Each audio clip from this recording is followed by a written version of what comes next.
Hello guys! It's me again, Krong TV, at sa video ito pag-uusapan natin ang isa na namang napaka-interesanting pangyayari patungkol sa ating paboritong manga at anime series na Boruto, Naruto Next Generation. Pero bago ang lahat, huwag kalimutang mag-like, mag-subscribe, pinutin na rin ang notification bell upang lagi kang updated sa mga susunod na video.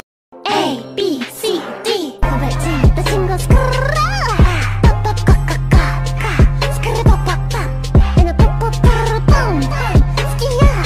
Sa video ito pag-uusapan natin kung bakit nga daw wala ngang Jogan itong si Himawari. Ang Jogan nga ay ang pinaka-controversial na dojutsu ngayon sa Boruto Naruto Next Generation. Dahil bukod nga sa hindi pa natin alam ang full ability nito, ay hindi din natin alam kung saan ito nanggaling o kung paano nga nagkaroon ng ganitong dojutsu si Boruto. Ilan nga sa ipinakita sa atin na kapangyarihan o ability ng Jogan ay nakikita nito ang chakra pathway system at kahit ang Tenketsu. Bukod nga dyan, kaya din itong makita ang invisible barrier na nakakonect nga between dimension. Gamit din ng Jogan na ito, si Boruto nga ay kayang-kaya nga niyang makatrack ng certain chakra signature. Kaya naman maaring sa future ay gamitin ito ni Boruto upang nga matrack ang kahit sino. May mga teorya nga din na lumalabas kung saan ay pinapaniwalaan ngang ang Jogan na ito ay pinagsamang ability ng 3 main dojutsu, ang Sharingan ng Uchiha, ang Byakugan ng Hyuga at pati ang dojutsu na tinaglay nga ni Madara at ni Nagato, ang Rinnegan. So ilan nga lang yan sa mga ipinakitang taglay na abilities ng Jogan, pero bukod sa abilities ng Jogan, may isa pang napaka-misteryosong bagay patungkol nga dito.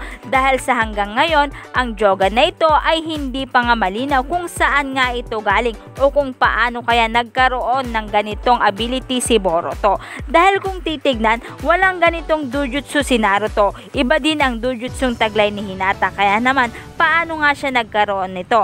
Kaya hanggang sa ngayon ay napakarami pa nga ring misteryosong bagay patungkol nga dito sa Jogan.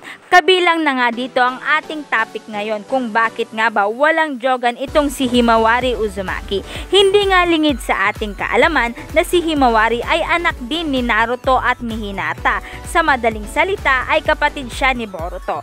Hindi tulad ni Boruto, si Himawari ay nagtataglay nga din ng dojutsu pero hindi ito isang Jogan kundi ito ay Byakugan na sinasabing ang pure Byakugan, kung saan ito ang Byakugan nakapareho nga sa Byakugan na taglay nga ni Kaguya Otsutsuki.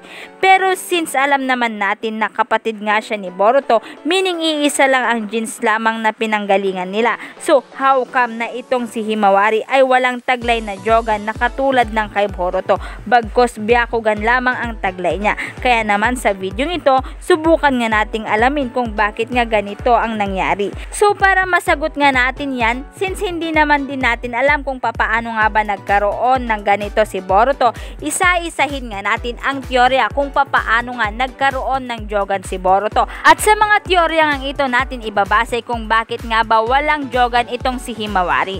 So ang ating ang teoryang pagbabasihan ay ang dalawang pinaka-popular theories. Una ay ang dahil nga daw sa genes o chakra na namanan ni Boruto, at ang ikalawa naman ay dahil nga daw sa bigay ito ni Toneri Otsutsuki.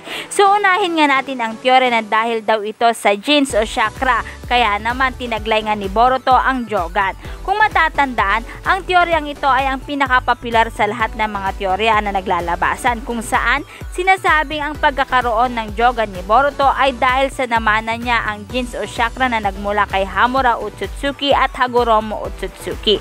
Although alam natin na ang Jogan na ito ay related sa mga Otsutsuki, pero hindi nangangahulugan na ito ay nagmula mismo kay Toneri Otsutsuki, dahil maaring ito ay mula sa pinagsamang chakra at genes ni Hamura at ni Hagoromo. Kung matatandaan, ang Hyuga ay descendant ni Hamura Otsutsuki na siyang pinagmulan nga ng lahi ni Hinata Hyuga, kung saan si Hinata ay tinatawag nga na Byakugan Princess at siya ay ang direktang nakareceive ng chakra ni Hamura Otsutsuki. At during 4th Great Ninja War ay nakatanggap din si Naruto ng chakra ni Hagoromo Otsutsuki. So meaning ang nangyari kay Boruto o ang pinagsama-samang chakra and DNA kay Boruto is ganito: Uzumaki, Hagoromo plus Hyuga and Hamura. at Kurama chakra equals Jogan of Boruto. Ito ay parang maihahalin tulad nga sa kung papaano nga nagkaroon ng Rinnegan si Madara, kung saan ay pinagsama niya ang chakra ni Ashura at ni Indra. Maaaring ganun din ang nangyari sa Jogan ni Boruto na pagsama-sama nga ang iba't ibang chakra or DNA, kung saan maaaring dapat ito ay isang ordinaryong Byakugan lamang, pero dahil sa ang mga magulang niya ay mayroong chakra ni Hagoromo at ni Hamura at nadagdagan pa ng Uzumaki at ng chakra ni Kurama, kaya naman ito ay naging Jogan. Kaya naman kung totoo man ang teorya na ito, kung dito natin ibabase sa case naman ni Himawari, maaaring kaya siya walang taglay na Jogan kahit na siya ay merong DNA or chakra ni Hamura at ni Hagoromo at chakra ni Kurama, or sabihin na natin na parehong magulang ang pinanggalingan nila. Ito ay dahil sa maaaring mas malakas o mas malaki ang DNA na namana ni Himawari sa side ni Hamura at ng Hyuga. Dahil kung mapapansin, sa physical na katauhan ni Himawari, mas nangingibabaw sa kanya ang pagiging Hyuga niya, kung saan maaaring mas naging mas malakas lang ang kanyang Byakugan dahil sa nahaluan din ng chakra ni Hagoromo. Or kung hindi man ganyan ang dahilan, kung mapapansin sa mga magkapatid sa case ni Hagoromo at Hamura, Indra at Ashura, ang panganay na anak ang nagtataglay ng napakalakas na Dojutsu. Halimbawa na lamang noong bago pa lang sa mga tao ang Rinnegan, ang nagtaglay lang nito ay si Hagoromo, ngunit si Hamura ay walang taglay na ganitong Dojutsu, kundi Byakugan lamang.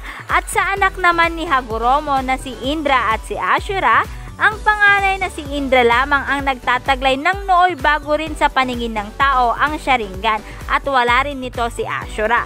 Kaya naman maaaring ganito rin ang nangyari kay Boruto at Himawari, na maaaring kung sino ang eldest ay ang siyang nakakamana ng Dojutsu, tulad ng nangyari kay Hagoromo at kay Indra na parehong ang eldest sa magkakapatid. So yan nga ang unang teorya na nakabase nga sa DNA o genes at chakra. At dito naman sa ikalawang teorya, kung saan bigay daw ito ng isang Otsutsuki, at ito nga ay si Toneri Otsutsuki. Kung matatandaan sa panaginip nga ni Boruto, siya ay dinalaw nga ni Toneri Otsutsuki at nagbanggit nga siya ng ilang mga kataga na kung saan ay ito ay ang sinasabing ebidensya na ibinigay o binigyan nga ni Toneri si Boruto ng Jogan, kung saan sinabi nga niya dito na ang mata nga daw ni Boruto ay Star of Hope, na maaaring ang ibig sabihin nito ay ang tutulong sa kanya kapag ito ay kailangan niya.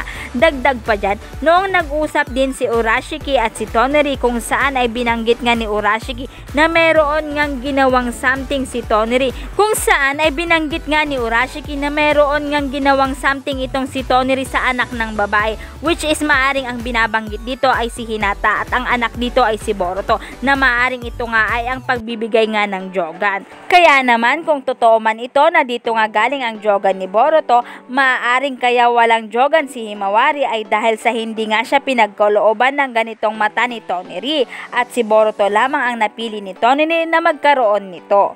So yan nga guys ang maaaring dahilan kung bakit nga walang Jogan itong si Himawari, na nakabase nga sa dalawang popular theory patungkol nga sa Jogan ni Boruto.